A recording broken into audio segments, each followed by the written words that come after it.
unpack. We unpack, coming to you live, Boxing Ego unpack, yeah. We unpack. We unpack. We unpack, coming to you live. Wow, new shocking footage shows that Eddie Reynoso, Canelo team, told Canelo to basically run when he was losing in the DMITRY Bivol fight. How are you feeling, Saul? Said Eddie Reynoso. These are subtitles from the actual fight. There's a BTS show that was produced, and basically Eddie Hearn copied Showtime and PBC's epilogue. So these are subtitles and screen caps. Canelo replied, "Good, I'm a little tired." So he was definitely a lot tired in the DMITRY Bivol fight. And his coach said, "It's the last effing round. Deep breath." Because Canelo must have been panting hard. The ref comes over and says, "Hey, last round." He says, "Son, it's the final round." Canelo, again, he appears exhausted. This is going into the 12th round. Shocking new BTS footage. Eddie Reynoso looking for the words to say for Canelo, who's not really been in this position. He says, "Show the best version of yourself, do things right, 2 shots and move." Boom. 2 shots and move. Boom. 2 shots and move. Boom. Do things right, 2 shots and move. Boom. Now, why is this important? Why is Boxing Ego talking about that? Eddie Reynoso said he's heavier than you. You can't knock him out now. So basically, this is very interesting. He's heavier than you. You can't knock him out. Take a deep breath. 2 shots and move. 2 shots and move. You guys haven't figured it out yet? Stay tuned. What up, Fight World? It's your boy Ego, and I'm back with some more boxing. Now, the reason this is important, he says 3 effing minutes. Use them well, okay? Use your head, man. This is Eddie Reynoso talking to a deflated and exhausted Canelo Alvarez. These are shocking scenes in the 12th round, right? DMITRY Bivol, he looks ready. He's already standing up, ready to go, ready to continue. You see the referee, and Canelo is still on the stool at this particular time. Now, this is really shocking if you know boxing and you know how Canelo was basically marketed and some of the things that Canelo's team had said. It was very obvious that the fight wasn't going Canelo's way. You could see pretty much all the pictures. If you Google the fight, DMITRY Bivol had a field day. His style appeared to be all wrong for Canelo. Some people are complaining and saying it was the weight, but he didn't even fight in a way where his weight really had much to do with it. It was his skill. He outboxed Canelo. Now, don't get it twisted. There are guys in boxing, such as Tyson Fury, Klitschko when he was fighting, and they lean on you, like Klitschko versus smaller guys like Kubrat Pulev. He's leaning his 6'6", 260-pound frame on him. You see this shot with DMITRY Bivol. He was landing flush shots like this at range, mid-range, out-range, jumping in, inside, outside. He just really bested Canelo Alvarez. Also guys like Tyson Fury, heavyweight, right? He's 6'9", bigger than most of his opponents outside of maybe Marish Weck, who he fought. And look, Canelo was throwing and he was getting countered and he looked exhausted from an early space in this particular round. So it was really and truly, it was skills that Bivol showed. He's been boxing since he was 6 or 8 years old, and he has a pedigree, amateur pedigree, 200-300 fights. He was on fire that night. And, you know, like I said, Tyson Fury, you've seen him versus Wilder, who he outweighed, or Otto Wallin and things like that. And Tyson Fury used his weight in those fights. But that's not what, look at DMITRY Bivol. Look how far he is. He's like not using his weight. He's like literally outside range, right? And Canelo, even when after the 12th round, he tried to, you see right here, he's trying to get on the turnbuckle. He appeared exhausted, and look right here, he looks deflated, and he was trying to tell people that he won the fight. And it doesn't even look like the energy of somebody, like when he beat Billy Joe Saunders, this is him getting off the turnbuckle. Does that look like a man who won a fight? I mean, be real with yourself, right? Now, his coach behind him, does that look like the face of a team who believes that Dimitri Bivol only won 4 or 5 rounds, which is what they said to the boxing fans. They say, hey, I watched the fight and I watched it back and I won, right? Now, the reason this is very, very important is because Canelo and Canelo team have previously made a lot of statements, as well as Canelo Alvarez fans. They've made several statements calling guys cowards, chickens, marathon runners, yellow bellies, afraid to engage, and almost ridiculed that style of stick and move, in and out, fluid boxing, right? And I could think of several examples. At the time, Willie Monroe was halfway relevant in or around Canelo's division.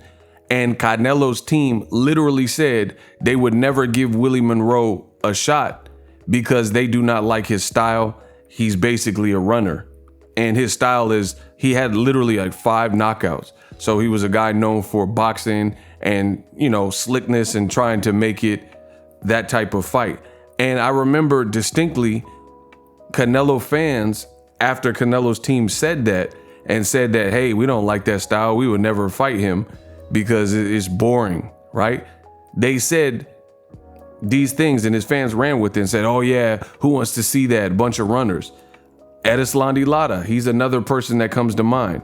I remember that fight. I believe Lara to this day beat Canelo Alvarez, right? And his fans said that Lara was a marathon runner and all he did was run. And even Canelo said that Lara is a runner and there's basically no point for a rematch. Why should he rematch Lara? It'll be a boring fight. Same thing with Floyd Mayweather. You have Canelo, who's made interviews and statements in the public basically saying Mayweather was boring. So you have a team who has made a career of pretty much ridiculing the mid-range outboxer, guys that use their legs, and a fan base, a base of fans from Canelo who also stated pretty much the same thing and said, hey, Lara, all he did was run, Floyd May runner, and things like that. Now, I told you when I started, I was the greatest in the game. Now I'm showing you. Now I'm proving it. Now I'm proving it to all the fans, right? I've been in this game busting my ass and I don't forget. I also remember Canelo Alvarez's team and what they said regarding Billy Joe Saunders. See, people don't remember because Canelo years later fought Billy Joe Saunders, so people tend to forget. But at the time, Golden Boy, Canelo's team, they were saying that Billy Joe Saunders, after his best performance against David Lemieux, where he looked good and, you know, Billy Joe Saunders boxed very well, they said, oh, Billy Joe Saunders, he's way too boring. We don't want to fight. So when Billy Joe Saunders, a natural 160 pounder, looked his best versus David Lemieux, the Canelo team basically said, oh, we don't want to fight Billy Joe Saunders. No one likes that style. It's boring and blah, blah, blah. And it wasn't until later when Billy Joe Saunders was at 168 and really hadn't beat anyone and had put up bad performances like Corsetas, where he looked horrible in that fight until he, you know, came up with the knockout that erased it. That was on the KSI Logan Paul card. Then they later fought him. And he really wasn't a 68 pounder. He had a belt. And this is Canelo's whole claim to fame is, oh, he fought for undisputed. But who did he fight? The WBC threw in a belt in the Caleb Smith fight, right? That was really David Benavidez's belt. Billy Joe Saunders didn't even look good at 168, had manageable power at 160, so 8 pounds more, you knew he wasn't the biggest puncher, and this is who Canelo was fighting. So how is the same team, Canelo team, Eddie Reynoso, Canelo, for years basically mocked people who had a different style than them and said that this was boring? All that for when you fight a bigger person and things aren't going your way. Listen to the corner advice from Eddie Reynoso. He's saying, do things right.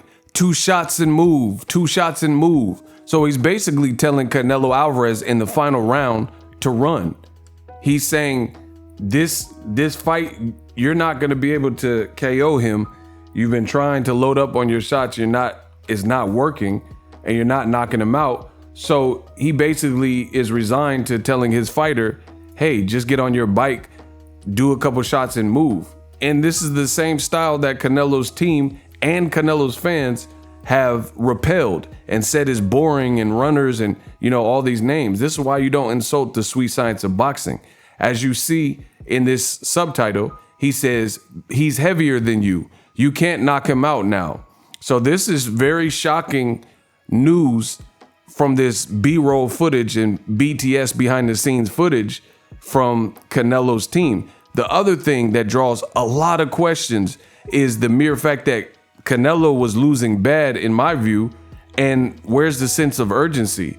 His own trainer is just basically telling him to stick and move, couple shots and move, and he needed a knockout to win. Wow. Now, I told you guys this was gonna look really bad, and Canelo made his choice, and the damage done was gonna be enormous, and now you're seeing it. Now you're seeing it with how Canelo seems to be taking the loss. This new footage that was just unveiled and leaked and revealed online, they're saying he's heavier. So finally, Canelo fights someone who's heavier with some skills, right? With a full camp, no rehydration clause. So when he fought Amir Khan, and Amir Khan was mad undersized, that was all good. But when Canelo is the one that has to face a bigger opponent, his team is basically, now they're telling him to box, and now it's about the sweet science, and now it's like, oh, he's too heavy, you can't knock him out. Shouldn't you have told him that earlier in the fight? That's what I would think. Now, just to further establish my dominance and let you guys know where I'm coming from, these are pulled from a boxing forum when Canelo fought Floyd Mayweather. And these are comments from Canelo fans, and we'll read through some of them so you guys can see that Canelo's toxic fan base disrespected the sweet science and was calling everybody runners and boring. Let's go. After Mayweather, I predicted this fight was going to be boring. Mayweather running all night and Canelo Alvarez missing every punch. When is Mayweather in an exciting fight? It's kind of like watching B-Hop fight. We know it's going to be boring before we even watch it. So this is what was being said. The first 4 rounds, for sure, he'll have his running shoes on. Deal. This was being said about Floyd. Floyd, as usual, he's going to play it safe. It's who he is. It's what he does. And that's how he does it. So once again, more stereotypes. And real boxing fans know Floyd fights aggressive. Like when people test him, like Maidana and Shane Mosley clocked him in the 2nd round, we know Floyd Mayweather will turn up on you. And if you know anyone who's watched Floyd Mayweather spar, they tell you he spars completely different than how he fights. The fight on fight night is as easy as the opponent makes it. And what I mean by that is if you come correct, like a Maidana, you know, you have to be all hands on deck with the Pacquiao, guys like that. Ricky Hatton, you're gonna have the sharpest version of Floyd, just because Floyd, you know, when Shane Mosley clipped him, these types of things. You have the Floyd's full respect and attention. Cotto, guys like that, De La Hoya, is no games with Floyd. He's all switched on. Zab Judah, anybody like that. But if you fight like Canelo did, then he's gonna make it as easy as it needs to be, rob the bank and pot shot you and easily dominate you, and that's it. You know, but all these stereotypes were perpetuated from old media and also Canelo Alvarez fans, only for when Canelo fought a bigger person, then now all of a sudden Eddie Reynoso is saying, hey, he's too heavy, you can't knock him out. You need to take 2 shots and then basically run. Wow. I mean, this is just disastrous for Canelo Alvarez. Payday, you want payday? I know that. This is just disastrous because he built his recent career on machismo, you know, nobility, courage, you know, like he's macho man and he's a savage. And it's really showing me a lot about Canelo and his fan base. And Canelo, if the first time in a long time since maybe Golovkin that you face real type of adversity, right? Look at what's being said. Oh, Canelo lost because he was vegan. Excuses galore. Oh, he really won the fight. Bivol only won 4 or 5 rounds, which we know is a lie. It's not that he lost because he was a vegan, because would any of these things be said if Canelo Alvarez laid Bivol out. He was the favorite entering this fight. So now that it went disastrously wrong and didn't work out for you, we cannot switch up and now try to act like all these things were set up against Canelo. Furthermore, Canelo Alvarez had options. He's the man, the money man, mega money guy in boxing. He is the face of boxing. And this is what people said. So with that being said, he had options. He was in a bidding war, if you will, with Showtime Boxing. They wanted him, and he could have fought smaller guys if he wanted to do what he's done throughout his career. Fight Errol Spence at a catchweight of 164. That was revealed by PBC's promoter, Tom Brown, TGB Promotions. He could have fought Jermall Charlo, moved him up from 160 to 168. Charlo's been calling him out, and he would have made more money. Or he could have fought a full-fledged great fighter in David Benavidez. Canelo made his bed. Now he has to lie in it. You chose Bivol. You went against the grain. People wanted to see you fight on an American broadcaster. You just fought Caleb Plant, and it was by far the best buildup, the best promotion that you've had since the HBO or Showtime days. All your fights on DAZN did not make more money. The Caleb Plant fight had a gate of $18 million. It sold almost 1,800,000 pay-per-views, right? So at the end of the day, it seemed like the easy business decision, like I told you, Ego Stradamus strikes again. The easy pick and business decision would be, let me go back to the people that revived my career, basically. And we did all this great business together. Steven Espinoza, Showtime, owned by CBS, Al Heyman, black advisor out of the Midwest.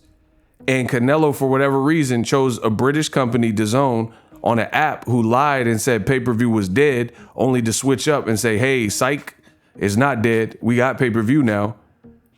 And he chose Eddie Hearn, a British promoter, and none of their numbers have been remotely close to the Caleb Plant fight. None of their promotions have been in the same echelon or stratosphere of how great the All Access and the promotion was when Caleb Plant and Canelo were pushing and slapping and knocking each other's glasses off and all that, right? And all the cussing and don't say nothing about my mom. That was just great must-see TV, must-watch type of stuff. It all went viral. Now Canelo went viral, but it's for a completely different reason. He went viral because he lost and he was upset. So we can't now cry over spilt milk and be sour grapes. This is what you decided. And I'm telling you, if the Canelo fans are on meltdown panic mode, it's only going to get worse if Canelo decides to not fight Bivol in a rematch. It looked like Bivol had your number, but as a true competitor and a warrior, somebody who was last week listed as #1 pound for pound, it's almost to be understood that you got to rematch that person, that same guy that just beat you, especially if he made you look horrible. And he even said he'll fight you at 168, which that'll be, if you lose to Bivol again at 168, that's even worse, because you can't make the excuse of, oh, he was just too big. He's coming to you where you were undisputed. And that's going to further prove Ego Stradamus right. I told you, Canelo, he took an easier path and he became undisputed because it was easily available. The guys he had to beat meshed up very well with him, and it wasn't like welterweight. Do you understand what Errol Spence and Terrence Crawford collectively have to go through when they fight each other to get undisputed? That is really the supreme being at welterweight, based on the totality of Crawford's welterweight career and Errol Spence if they fight each other. Canelo, he had to fight a couple Eastern European guys or European guys and then one American, Caleb Plant and Avni Yildirim, right? Completely different things. And now if Bivol fights you at 168 and takes your belts, then you're not going to have an excuse. So, you know, it's going to be very interesting times. And I think Canelo's in a very dangerous and fragile situation. And it's just so ironic and funny to see that the same team and the same base and fans and Canelo himself that called everybody runners and boring when you are down bad. And that's what makes me feel like they were trying to rob Bivol on the scorecards, but it was just so obvious that they couldn't, because you were down that bad and your trainer is telling you to throw a couple punches and then move. So basically run, right?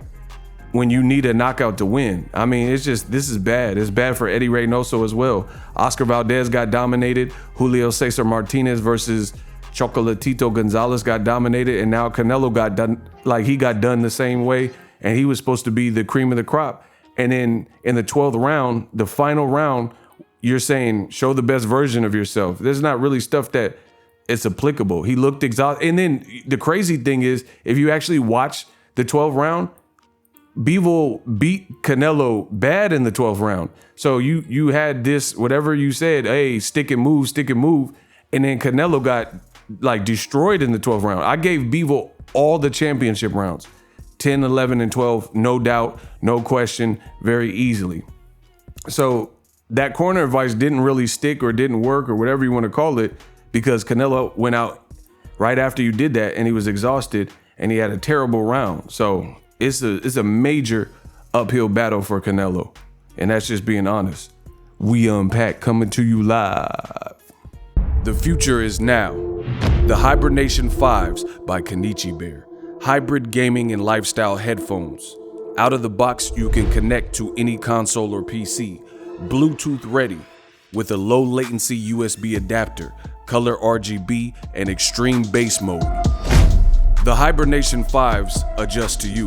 Whether you need a gaming, travel, gym, or lifestyle headphones, the Hibernations got you covered. The new Hibernation 5s, link in the description. Customize the way you hear the world. Welcome to the nation.